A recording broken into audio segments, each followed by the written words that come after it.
At the turn of the 12th century, men rich and poor were called to arms. The clergy called on the masses to reclaim the Holy Land. Bloodshed ensued, innocent people died, and a war without end erupted.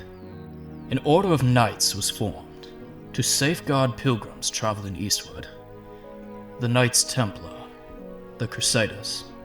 These legendary knights fought, carving out a kingdom in the Levant. I was such a knight. I served under the banners of Richard the Lionheart, England's famous warrior king.